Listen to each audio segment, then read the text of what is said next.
Creo que sí que está recording, ¿eh? Sí. Sí, ahora sí lo veo. Perfecto, vale.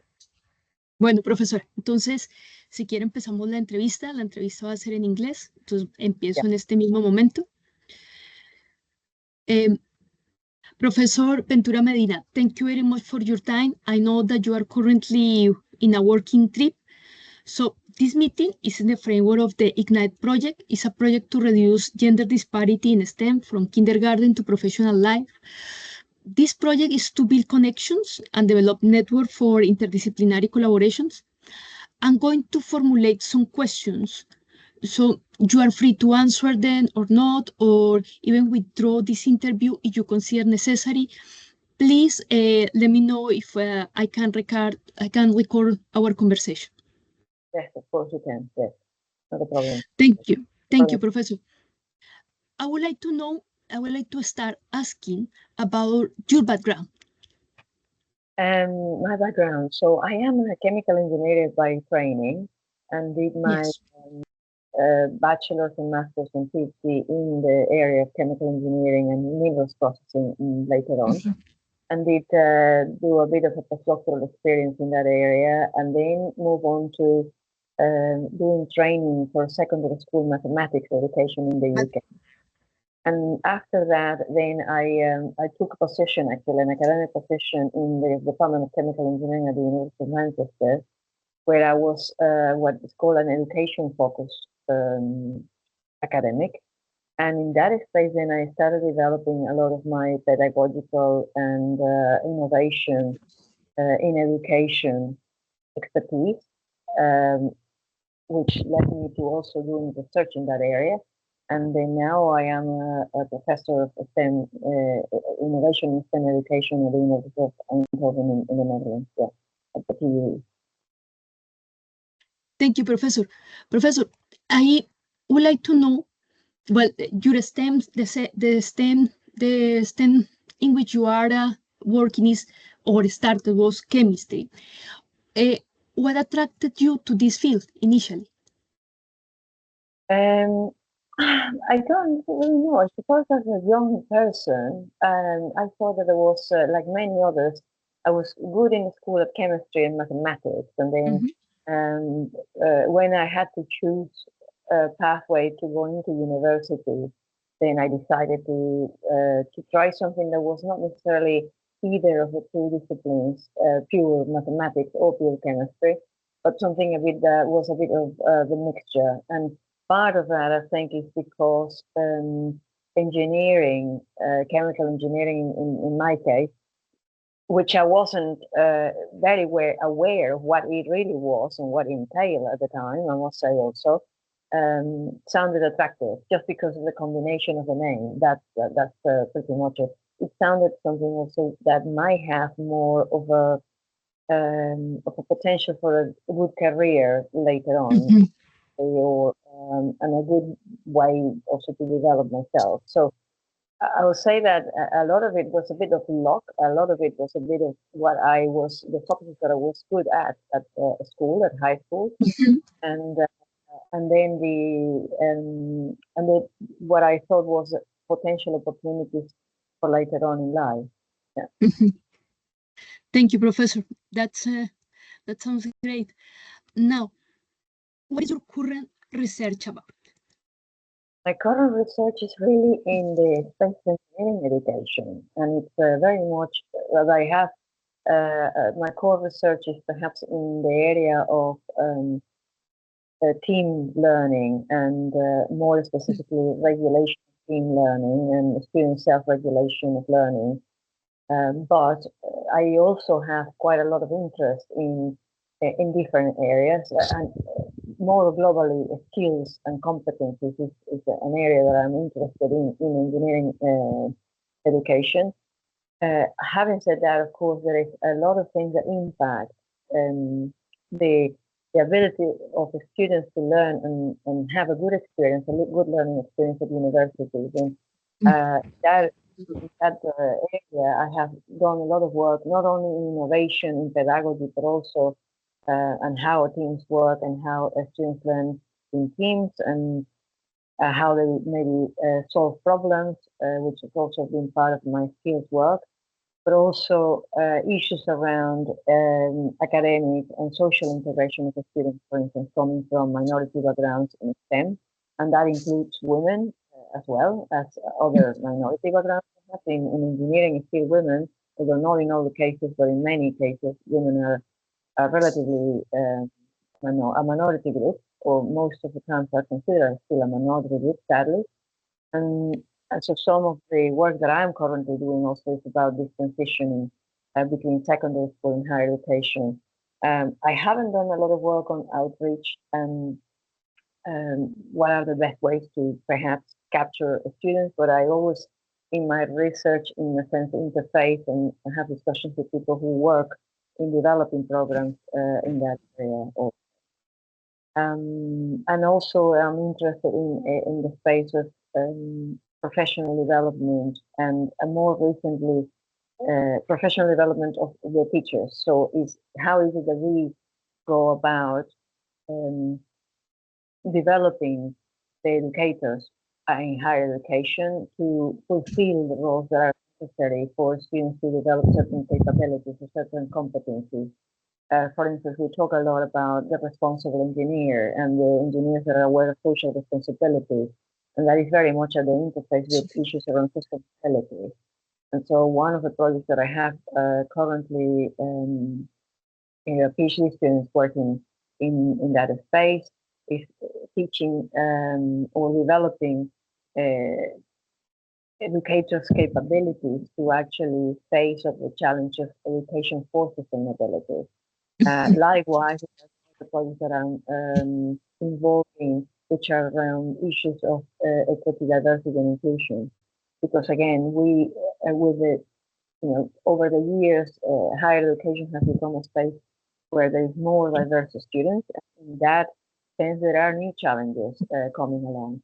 And so a lot of my work also is at the interface of these issues of equity, diversity, and inclusion, and how is it that we can develop pedagogies and make sure that the ways in which we teach are more inclusive and more diverse. A lot of the times we simply think that this could be, for instance, doing teamwork can be a good way to include more people. But on the other hand, doing teamwork is not necessarily a good way unless you actually have the right support for the right type of minority groups or people who, or if you address the issues around inclusivity appropriately. And so making an inclusive environment isn't really necessarily in the learning space, doesn't mean that you just use a type of pedagogy, it means more than that. And you have to be a bit aware of that. So. Professor, that's a lot of work. That's a lot of work, but congratulations. Professor, why you are interested in innovation in STEM education? Why do you think it was necessary to innovate the way in which STEM subjects are taught?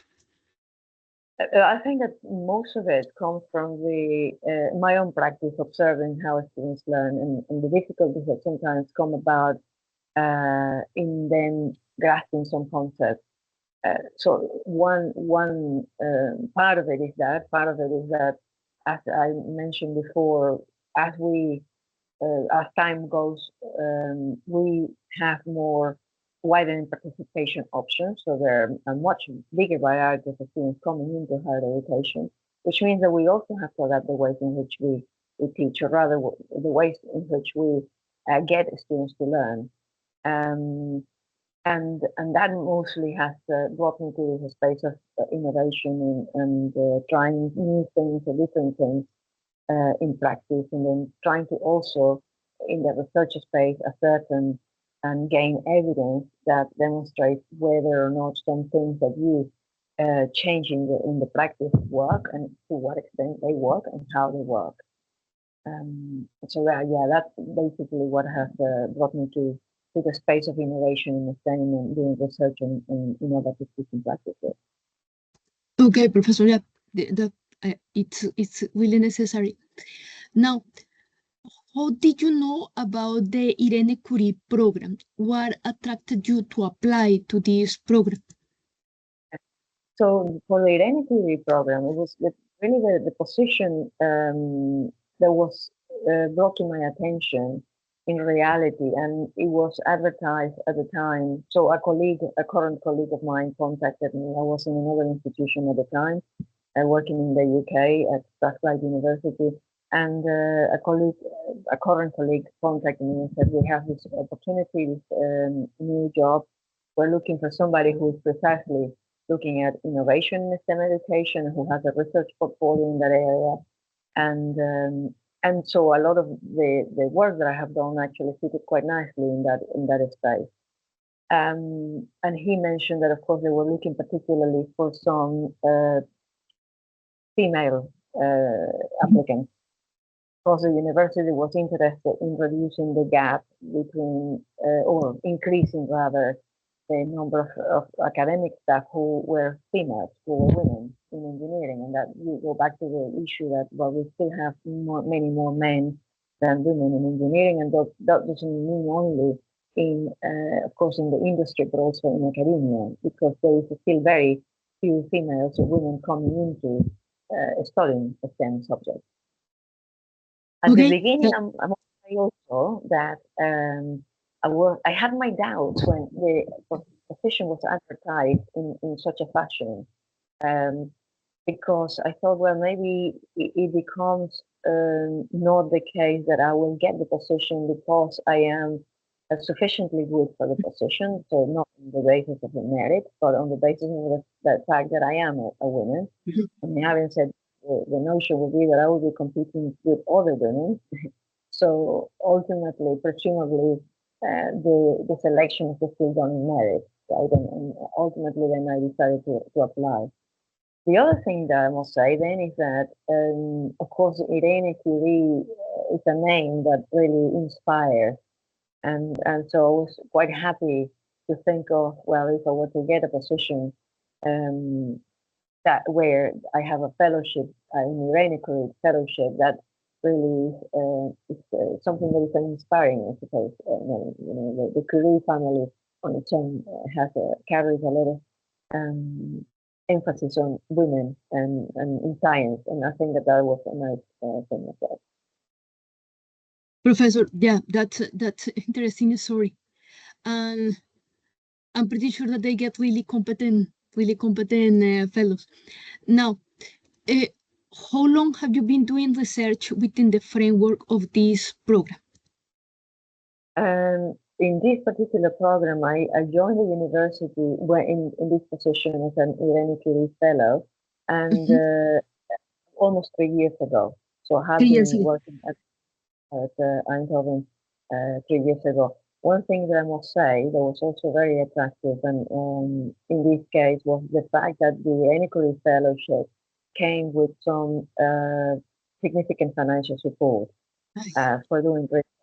At the time, was a good charter package, and I thought that was really positive because, of course, in my case, like in many other cases, also you move into a new position in a new place. You have to start from zero, applying for funding. You get into an environment where you don't really know everybody or anybody. You don't know the rules of engagement with applying. There is a lot of things that are changing, and therefore you really need a degree of support. And for me, the Irene Curie network, the Irene Curie package of support, let's say, was a good way to start. That's the first thing. Then there is also an association with the university's Irene Curie network. So it's a whole bunch of other people like me who have come to the university with the same scheme, and who are, well, in one way or another, we all sort of struggling with similar issues. And so that was also nice support that I thought I found from the university and from the program, specifically from the fellowship. Thank you, Professor. Definitely funding is something really, really essential now. Have you been able to bring more women to your research or to your activities, any of your activities that you organize at the university? I have been in touch with more women, mostly people from either the fellowship network, I think the Irene Curie Okay. Fellowship, and also the university has quite an active women in STEM wise network, women in STEM in science and in engineering network, the WISE network, and through the events that they run, it's been possible to get connected with other people. I wouldn't say that I have been directly trying to, or perhaps, link with other women, Actively looking for. but certainly some of my research, as I mentioned earlier, not deliberately, but maybe by association or by involvement in some projects, has been in this space of not so much attraction of women of talent to STEM, but much more in the issues around retention. And one of the projects that I am now involved in is an Erasmus Plus project with another 3 institutions from different countries in Europe. Is precisely oriented to looking at the transition of students from secondary school to higher education in relationship to the integrations, both socially and academically.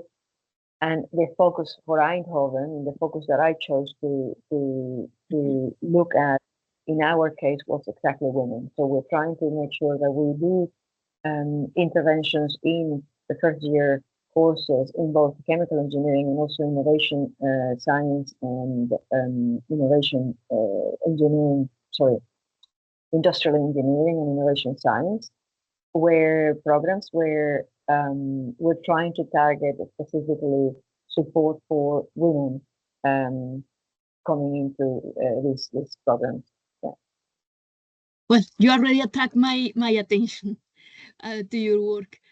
I think the last question is before last question. Is there any facilities provided either by the university or the state in Netherlands to help you to have a balance between working in STEM as professor and a personal life? I mean, for instance, like working part-time or come with mentors or spaces to organize social activities only for women in STEM, or any kind of mental health support or nursing programs like lactation room or discount of daycare, or to have the opportunity to come with a diversity officer. Is there any kind of those facilities or accommodation Yes, that university had done for you?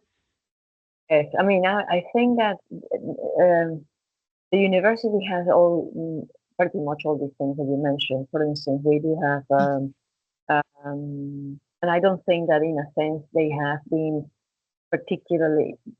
highlighted to the Irene Curie Fellows. I don't think that they are really highlighted to the Irene Curie Fellows, which is a nice thing. So, but the university certainly has a mentorship program, for instance. There is, I must say, because I don't have kids, I don't have children, I don't know specifically about daycare and support for daycare facilities. Having said that, I also have people when ask about how do we attract more talent, I always say you need to really make sure that you're providing support in that space, because the literature shows that the bigger problem women face when coming to, for instance, academia is these years where you are having a career, a family break from your career, and then engaging back in academia is problematic. And if you're able to support the space in which both you can work part-time and you can also offer daycare, then that means that more women will participate and will be able to engage.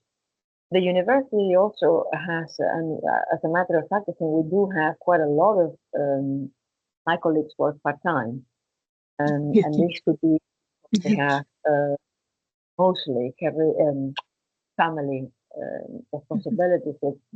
It means that they prefer to work part-time, so they might be working 3 or 4 days of a full week. And in that sense, it's quite flexible, which in my mind is very much a positive thing and different perhaps to some other universities in other countries that I have worked as well, or at least when I have been in these places before. So yes, there is mentorship programs. There is of course the mental And well-being support. support the university has. In general, I think it's quite a good offer and good support in that space as well.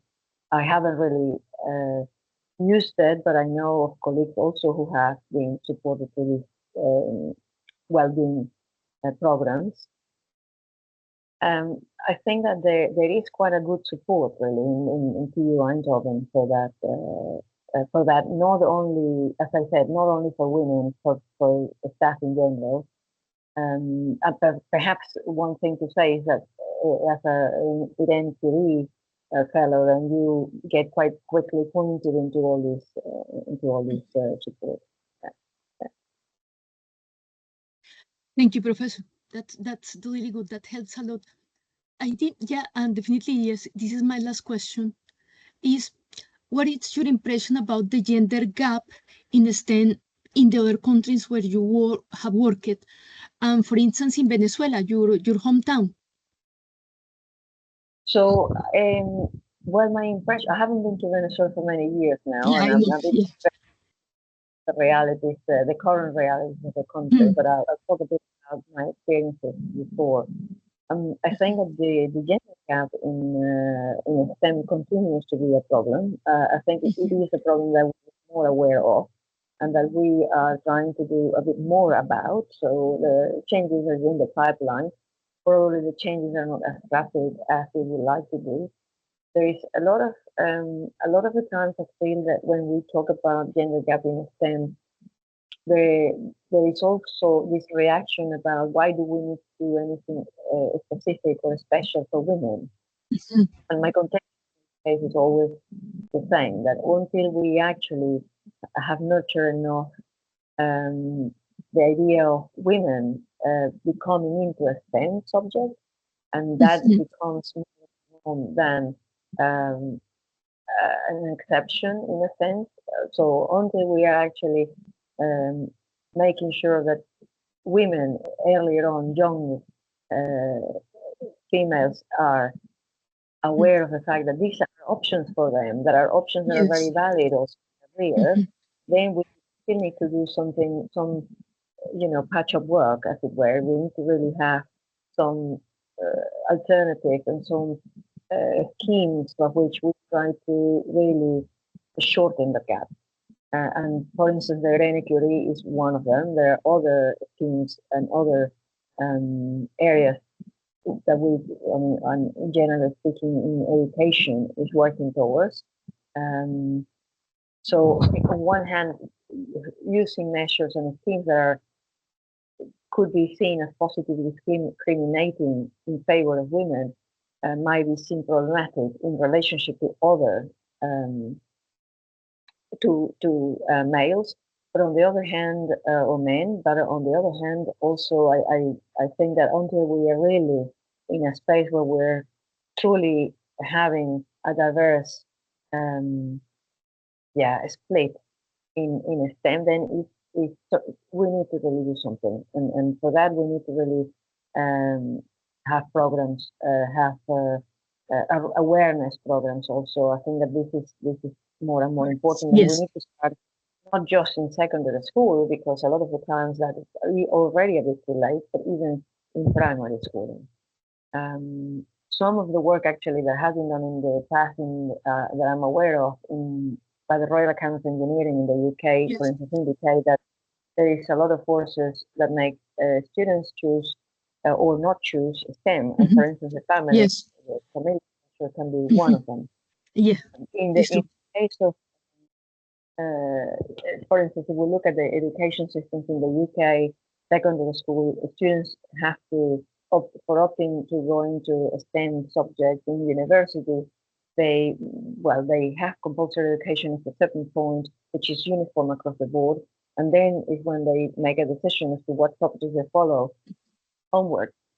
And that's a bit later on. But if you look, for instance, at the education system in the Netherlands, where students have to be very early in the secondary school, make decisions about what subjects they do follow, and that then has a immediate effect on what kind of courses they can take at university. then you become aware quite quickly that you really need to push this awareness and this engagement with enthusing talent to go into STEM, or women to go into STEM much earlier on. And that's why I also say that we really should be looking at primary education, not even just only secondary schooling, secondary education. So, so yeah, a lot of work still to be done, but I think that it is important that we are making an effort, and that there are programs that help with closing that gap. Professor, thank you very much for your time. And yes, definitely, there are already models that start working on breaking stereotypes since infancy, like the Hijalik method implemented in Iceland. Then I totally agree with you that it's not the high school is late, but we can start earlier. So thank you very much for your time, and thank you very much again. Bye-bye. Okay. I'll stop the recording then. Yes, please. Okay.